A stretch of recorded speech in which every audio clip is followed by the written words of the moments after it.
जय हिंद दोस्तों। Byju's government exam preparation के इस यूट्यूब चैनल पर आप सभी का स्वागत है। आज की डेली करंट अफेयर सीरीज बहुत इंपॉर्टेंट रहने वाली है आप सभी के लिए। 10 अक्टूबर 2020 के बहुत इंपॉर्टेंट कुछ फैक्ट्स हम लोग आज डिस्कस करने वाले हैं, तो बने रहिए इस वीडियो के साथ एंड तक। शुरू करते हैं इस वीडियो को पहले पॉइंट से। पहला पॉइंट है रुद्रम के बारे में। अब ये रुद्रम क्या है? तो रुद्रम देखिए एक एंटी रेडिएशन मिसाइल है जो एयर टू सरफेस अटैक करती है। ठीक है। अब यहां पर एंटी रेडिएशन मिसाइल का मतलब क्या है समझ लीजिए। तो ऐसी कोई भी मिसाइल जो कैपेबल हो डिस्ट्रॉय करने में एनिमी के सारे सर्विलांस रडार्स को, यानी ऐसी मिसाइल जो दुश्मन के सभी जो सर्विलांस रडार्स हैं उनको डिस्ट्रॉय करने में कैपेबल हो, साथ साथ जो दुश्मन के ट्रैकिंग और कम्युनिकेशन सिस्टम्स हैं उनको डिस्ट्रॉय करने में कैपेबल हो, तो ऐसी मिसाइल को हम लोग बोल देते हैं एंटी रेडिएशन मिसाइल। इसको भारत ने भी टेस्ट फायर कर लिया है, एयर टू सरफेस मिसाइल है। दूसरा पॉइंट, कहां से टेस्ट फायर किया है? तो व्हीलर आइलैंड है उड़ीसा के कोस्ट पर। ठीक है, कोस्ट ऑफ उड़ीसा यानी उड़ीसा के तट पर है व्हीलर आइलैंड, यहां से इसको टेस्ट फायर करा हमने। तीसरी बात इंपॉर्टेंट, देखिए इसको हमने क्या किया, जो हमारे पास फाइटर एयरक्राफ्ट है Su-30 Mk1, इसके थ्रू हमने लॉन्च किया था। ये आपको चार बातें यहां से ध्यान में रखनी है।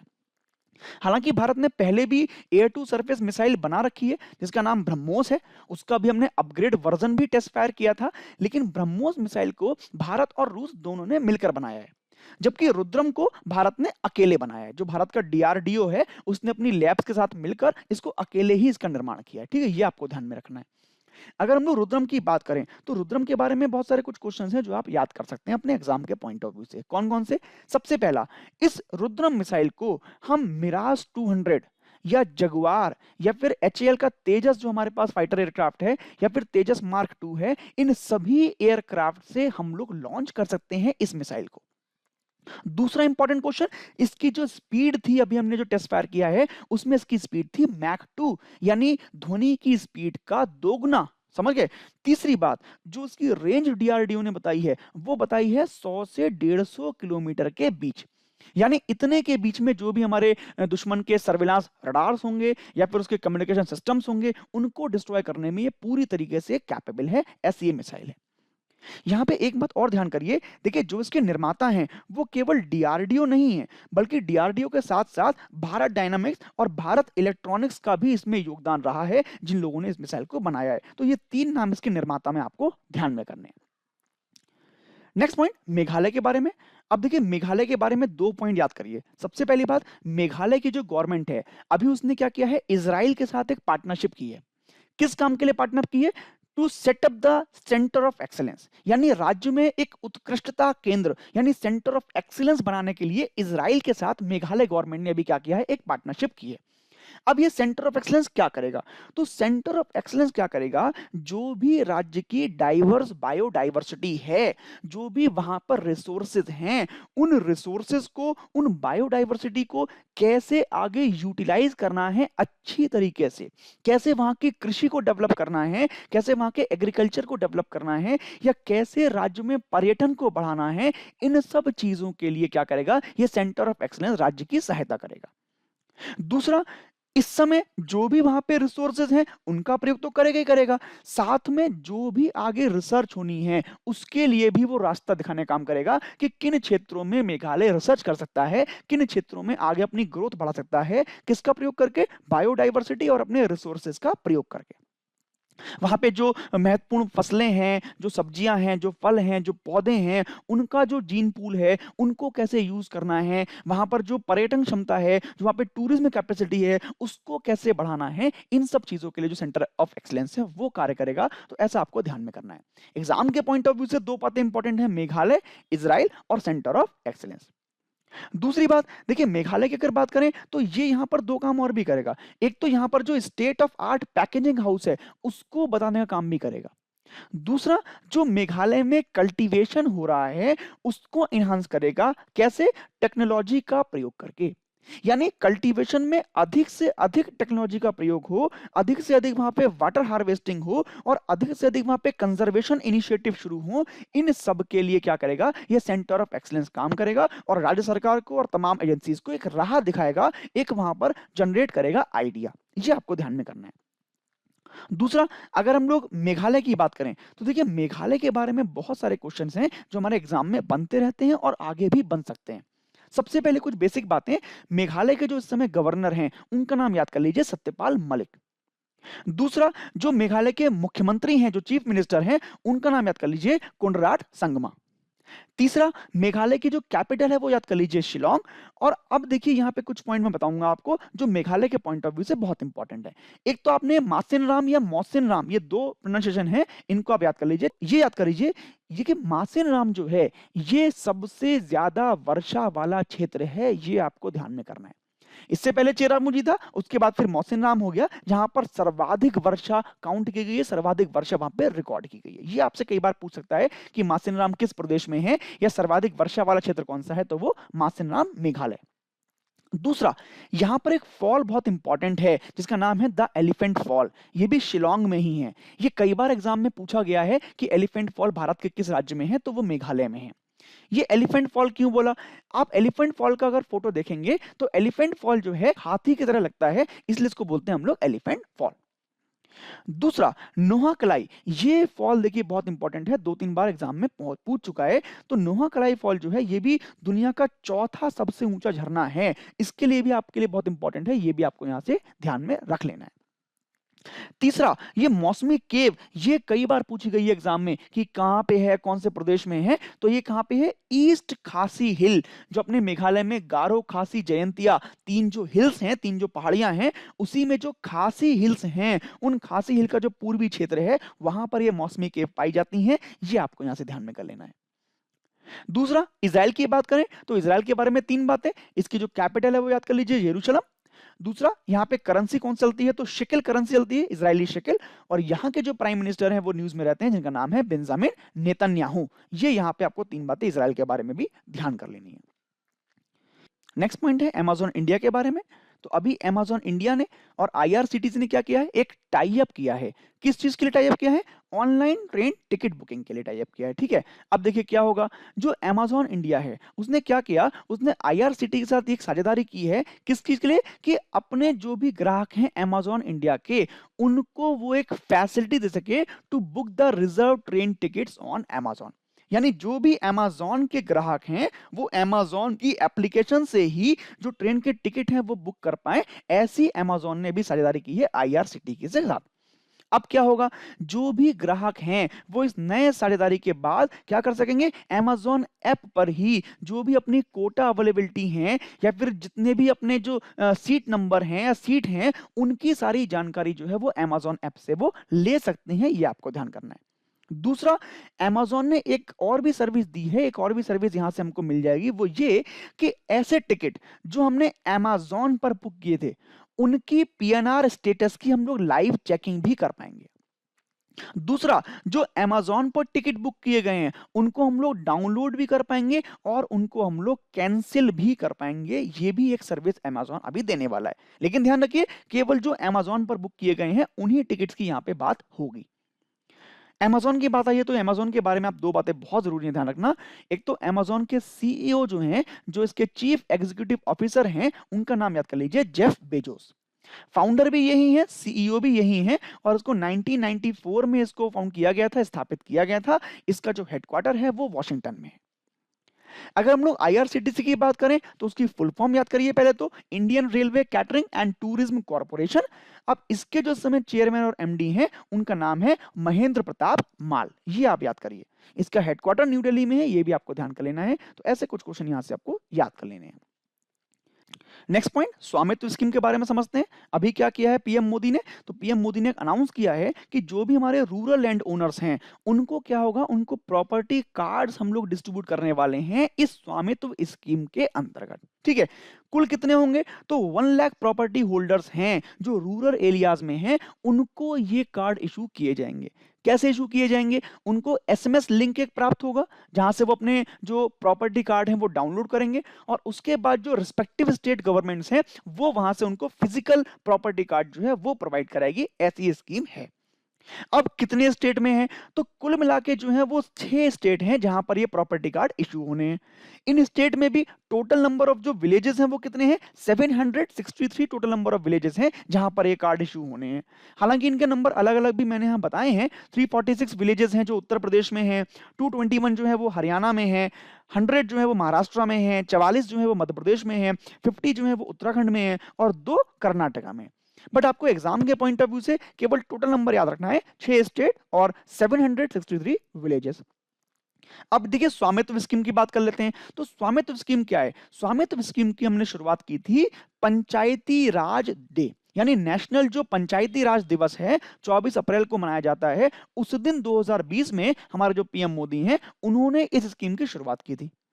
इसका एम क्या है? इस स्कीम का एम है to provide the record of the rights and issue the property cards, यानी जो भी हमारे विलेज हाउस होल्ड ओनर्स हैं जो ग्रामीण इलाकों में रहते हैं उनको रिकॉर्ड ऑफ राइट्स यानी अधिकारों के रिकॉर्ड प्रदान करना और दूसरा उनको प्रॉपर्टी कार्ड इशू करना, यही इस स्कीम के उद्देश्य हैं। इसका जो टाइम पीरियड है वो इंपॉर्टेंट है एग्जाम के पॉइंट ऑफ व्यू से। 2020 से लेकर 2024 इस 4 साल की अवधि में सरकार ने प्लान किया है कि वो लगभग लगभग सभी प्रॉपर्टी होल्डर्स को ऐसे कार्ड इशू करा देगी जिससे वो अपनी प्रॉपर्टी को एक फाइनेंशियल एसेट के रूप में प्रयोग कर पाएंगे, एक वित्त संपत्ति के रूप में उसका प्रयोग वो कर पाएंगे। ये आपको यहां से ध्यान में करना है। जितने भी अलग अलग राज्य हैं उन सब में जो प्रॉपर्टी कार्ड के नेम होंगे वो अलग अलग होंगे, ये आपको एग्जाम के पॉइंट ऑफ व्यू से याद रखना है। जैसे वही प्रॉपर्टी कार्ड अगर हरियाणा में है तो उसका नाम हो जाएगा टाइटल डीड, वही प्रॉपर्टी कार्ड कर्नाटका में कहलाएगा रूरल प्रॉपर्टी ओनरशिप रिकॉर्ड, वही अपना जो प्रॉपर्टी कार्ड है वो मध्य प्रदेश में कहलाएगा अधिकार अभिलेख, इसी प्रकार वो महाराष्ट्र में होगा सनद, जो अपना स्वामित्व अभिलेख है ऐसा होगा उत्तराखंड में, और जो घरौनी है ये होगा उत्तर प्रदेश में। तो ये आपको याद यहाँ पे रख लेने हैं जो प्रॉपर्टी कार्ड यहाँ पे बनेंगे, ये आपके एग्जाम में यहाँ से क्वेश्चन बन सकता है।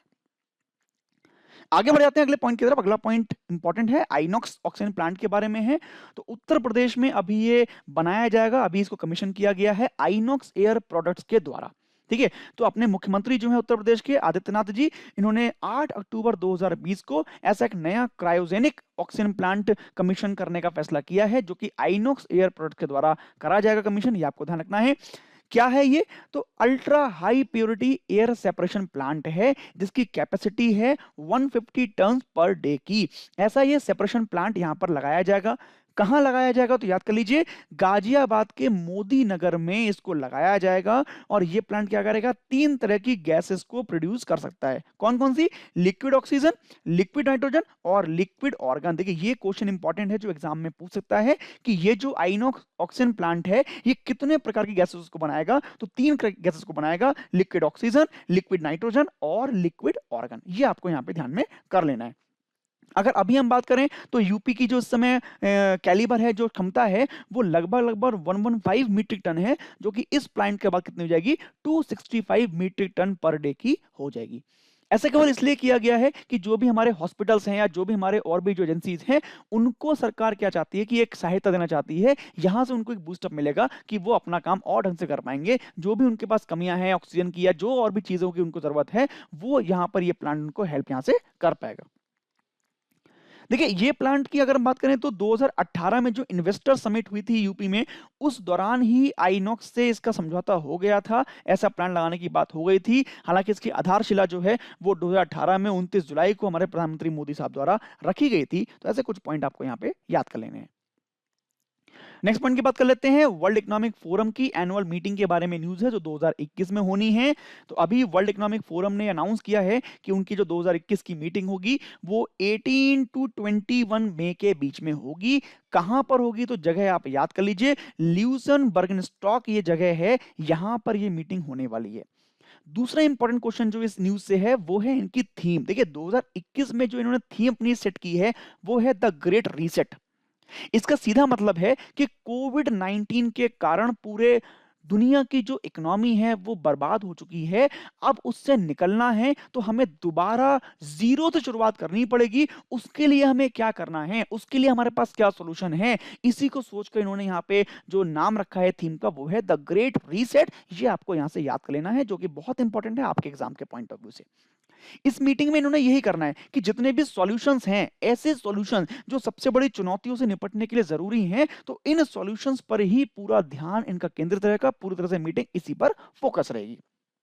जितने भी वहां पे वैश्विक नेता मिलेंगे, जितने भी ग्लोबल लीडर्स मिलेंगे, वो सभी कोविड 19 के बाद किस तरीके से अपनी इकोनॉमी को दोबारा रास्ते पर लाया जाए, किस तरीके से दोबारा डेवलपमेंट के फेज पर आगे बढ़ा जाए, उस पर बात करने के लिए इस थीम में आएंगे और इस मीटिंग में वो आएंगे। आपको ध्यान रखना है। नेक्स्ट पॉइंट की बात करते हैं, मुकेश अंबानी जी के बारे में है। अभी फोर्ब्स इंडिया की जो रिच लिस्ट है उसमें 2020 में मुकेश अंबानी फिर से सबसे धनी भारतीय के रूप में उभर कर आए हैं और लगातार देखिए 13वें साल लगातार वो सबसे धनी भारतीय की लिस्ट में सबसे टॉप पर रहे हैं। ये आपको यहां से ध्यान में कर लेना है।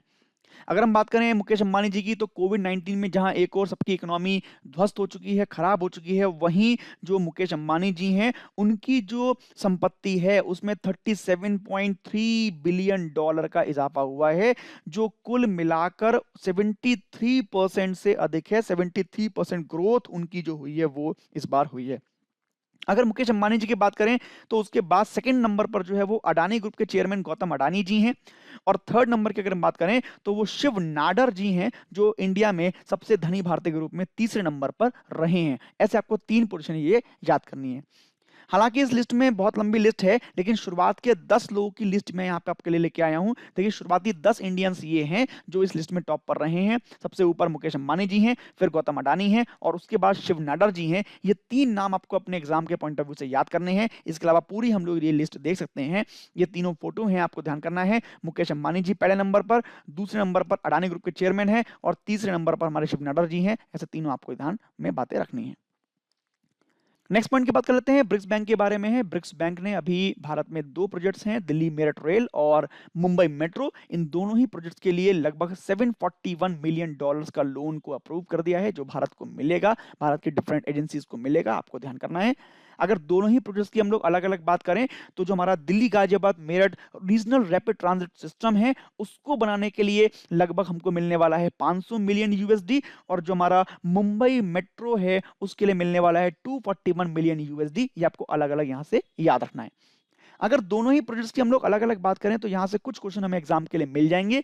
सबसे पहला, जो दिल्ली एनसीआर रीजन के लिए हमको लोन मिलने वाला है, वो देखिए किसको मिलेगा, वो national capital region transport corporation limited को मिलने वाला है, यानी एनसीआरटीसी को।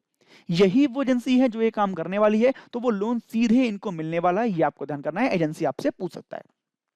दूसरा, इसका प्रयोग कहां होगा, तो इसका जो भी हमने उधार लेंगे, जो भी हम लोन लेंगे, तो गाजियाबाद और मेरठ के शहर जो हैं उनको दिल्ली के जो राष्ट्रीय राजधानी क्षेत्र है यानी जो एनसीआर है उसको जोड़ने के लिए जो गलियारा हम बना रहे हैं, जो भी हम वहां पे एक सिस्टम बना रहे हैं, उसमें पूरा पैसा यहां पर खर्च होना है। अगर हम मुंबई मेट्रो की बात करें तो मुंबई मेट्रो जो है वो महाराष्ट्र सरकार को लोन मिलेगा वहां पे, ये आपको ध्यान करना है। अगर मुंबई मेट्रो की बात करें तो जो मुंबई मेट्रोपॉलिटन जो रीजन डेवलपमेंट अथॉरिटी है वही इस काम को करने वाली है, तो वो एजेंसी भी इसमें सीधे सीधे इन्वॉल्व रहे। नेक्स्ट पॉइंट, नोबेल प्राइज के बारे में बात करते हैं। तो नोबेल प्राइज ऑफ पीस 2020 के लिए अनाउंस हो गया है। हम लगातार पढ़ रहे हैं नोबेल प्राइज के बारे में। फिजिक्स का हमने पढ़ा, केमिस्ट्री का पढ़ा, लिटरेचर का पढ़ा, फिजियोलॉजी का पढ़ा, अभी हमने पीस का पढ़ना है। तो 2020 का जो Nobel peace prize in peace है ये मिल गया है वर्ल्ड फूड प्रोग्राम को। क्यों मिला है, जो भी वर्ल्ड फूड प्रोग्राम के वर्क रहे हैं related to fighting the starvation and peace in the affected areas, उन्हीं कामों के लिए, उन्हीं कार्यों के लिए इनको पीस का प्राइज मिल गया है, नोबेल प्राइज मिल गया है 2020 के लिए। देखिए अगर हम बात करें वर्ल्ड फूड प्रोग्राम की, तो लास्ट ईयर करीब करीब 88 कंट्रीज थे, 88 देश थे, जहां पर 10 करोड़ लोगों को इन्होंने सहायता उपलब्ध कराई है अपने थ्रू। ये आपको ध्यान करना है, तो बड़ा अचीवमेंट है और उसी को ध्यान में रखते हुए इनको नोबेल प्राइज दिया गया है। अगर हम वर्ल्ड फूड प्रोग्राम की बात करें तो अमेरिकी राष्ट्रपति हैं वाइट आइजनवायर, जिन्होंने 1962 में इसको बनाने का सुझाव दिया था, और उसके बाद फिर 1963 में इन्होंने क्या किया था, पूरी तरीके से संयुक्त राष्ट्र अमेरिका का एक मील प्रोजेक्ट बन गया था जो इन्होंने शुरू किया था 1963 में। उसके बाद से लगातार ये अपने काम करता रहा है, उसके बाद से न्यूज में रहा है। नोबेल प्राइज के बारे में स्टैटिक जीके हम लोग लगातार 3-4 दिन से पढ़ रहे हैं, आप लोग वहां से उस चीज को देख सकते हैं। नेक्स्ट बात कर लेते हैं वर्ल्ड मेंटल हेल्थ डे। देखिए ये एक इंपॉर्टेंट डे है जो 10 अक्टूबर को होता है, इसको आपको ध्यान कर लेना है। इसका पर्पस यही है कि जो भी मानसिक स्वास्थ्य के इश्यूज हैं उनके बारे में अवेयरनेस को रेज करना, उनके बारे में जागरूकता को बढ़ाना, यही इसका प्रयास है। आपको अपने एग्जाम के पॉइंट ऑफ व्यू से जो याद करना है वो दो बातें।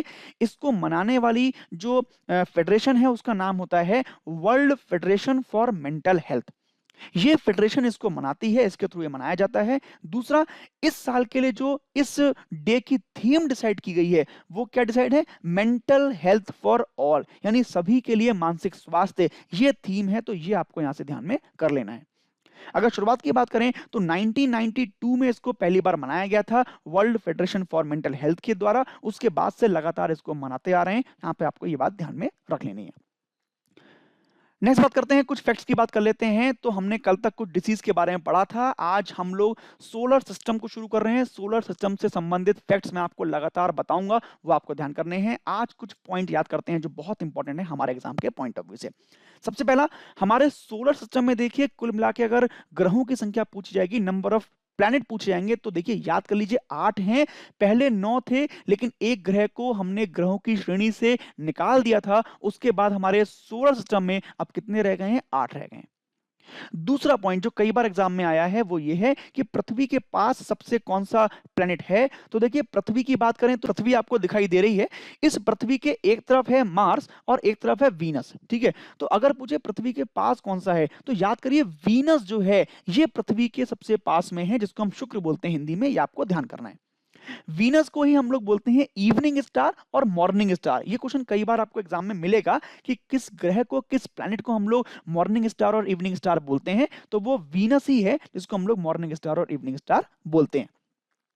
तीसरी बात, सबसे जो गर्म ग्रह है वो भी देखिए शुक्र है। अब याद करिए सूर्य के, सन के सबसे पास में कौन सा है? मरकरी यानी बुध है, लेकिन सबसे गर्म कौन सा है? वीनस है। उसका रीजन है CO2 गैस, है ना। अपना जो वीनस है इस पे 96% करीब जो है वो CO2 गैस है। इस CO2 गैस की वजह से जितना भी सनलाइट आता है वो सारा का सारा एब्जॉर्ब कर लेता है वीनस, और उसी की वजह से टेम्परेचर क्या होता है? बहुत ज्यादा बढ़ जाता है। तो हॉटेस्ट ग्रह, सबसे गर्म ग्रह अगर पूछेगा सौरमंडल का तो हमारा आंसर क्या होगा? वीनस। इसके बाद अगला, लार्जेस्ट प्लैनेट, हमारे पूरे सोलर सिस्टम का सबसे बड़ा जो ग्रह है वो कौन सा है? जुपिटर है। ये आपको ध्यान में आ गया। इसके अलावा सबसे ज्यादा जो जुपिटर के पास ही मून्स हैं, यानी सबसे अधिक मून्स, सबसे अधिक जो चंद्रमा हैं, वो वाला ग्रह भी कौन सा है? तो उसका आंसर भी क्या है? जुपिटर है। ये आपको ध्यान करना है। बृहस्पति इसको हिंदी में बोलते हैं। सूर्य के सबसे निकट की बात करें तो सूर्य के सबसे निकट जो ग्रह है वो मरकरी है, बुध है, हमने अभी पढ़ा। और दो बातें बहुत इंपॉर्टेंट हैं कि दो ग्रह ऐसे हैं, मरकरी और वीनस, यानी बुध और शुक्र, ये दो ग्रह ऐसे हैं जिनके पास कोई भी अपना मून नहीं है, कोई भी अपना चंद्रमा इन दोनों के पास नहीं है। तो ऐसे पॉइंट आपको ध्यान में कर लेने हैं। लगातार इनके बारे में कुछ पॉइंट्स हम लोग आगे पढ़ेंगे। ऐसे कुछ पॉइंट थे जो हमने आज डिस्कस करे। अब कुछ क्वेश्चंस की बात कर लेते हैं। तो पहला क्वेश्चन है, DRDO has successfully test fired which missile from the Su-30 MK-1 fighter aircraft off Wheeler island off the coast of Orissa. किस मिसाइल का टेस्ट किया गया है अभी उड़ीसा के तट से? आपको यहां से पहचान कर उसका नाम कमेंट कर देना है, जल्दी से कमेंट कीजिए। Second question, Meghalaya government is partnering with which country to establish centers of the excellence on high value vegetable in the state? Meghalaya सरकार ने किस देश के साथ अभी एक समझौता किया है अपने स्टेट ऑफ एक्सलेंस को बनाने के लिए, सेंटर ऑफ एक्सलेंस को बनाने के लिए? जल्दी से मुझे कमेंट कीजिए उसका answer. Which company has partnered with the Indian Railway Catering and Tourism Corporation to provide its customer the facility to book the reserved train tickets? किस कंपनी ने अभी अपने ग्राहकों को आरक्षित ट्रेन टिकट बुक करने की सुविधा प्रदान करने के लिए Indian railway catering and tourism corporation के साथ साझेदारी की है? जल्दी से मुझे कमेंट करके इसका आंसर दीजिए। Next question, under which scheme will the prime minister launch physical distribution of property cards? किस योजना के तहत अभी संपत्ति कार्ड का भौतिक वितरण किया जाएगा? ये आपको यहां से ध्यान में करके बताना है। जल्दी से मुझे कमेंट करके इसका आंसर बता दीजिए। Next question, in which district of the Uttar Pradesh the chief minister inaugurated a new cryogenic oxygen plant on October 8? किस जिले में उत्तर प्रदेश के मुख्यमंत्री ने अभी नया क्रायोजेनिक ऑक्सीजन प्लांट का उद्घाटन किया? जल्दी से मुझे कमेंट कीजिए इसका answer. Next question, when is the world mental health day celebrated? कब मनाया जाता है विश्व मानसिक स्वास्थ्य दिवस? अभी हमने पढ़ा था, जल्दी से इसका आंसर दीजिए। Next question, what is the theme of the World Economic Forum meeting to be held in 2021? 2021 में होने वाली विश्व आर्थिक मंच की बैठक का क्या रहेगा थीम, क्या रहेगा विषय? जल्दी से मुझे उसका कमेंट कीजिए। Next question, which planet is known as the morning star and the evening star? किस ग्रह को माना जाता है मॉर्निंग स्टार और इवनिंग स्टार के रूप में? जल्दी से मुझे कमेंट कीजिए इसका answer. Next question, who received the Nobel peace prize of 2020? किसको मिला है 2020 का नोबेल शांति पुरस्कार? अभी हमने उसके बारे में पढ़ा था, जल्दी से कमेंट कीजिए इसका answer. Next, who is the largest planet in और सोलर सिस्टम? कौन सा ग्रह है हमारे सौर मंडल में जो सबसे बड़ा है? जल्दी से उसका आसान सा आंसर है, कमेंट करके बता दीजिए। ऐसे कुछ क्वेश्चन हमने देखे, कल फिर मिलेंगे कुछ नए क्वेश्चन के साथ। तब तक के लिए धन्यवाद। जय हिंद।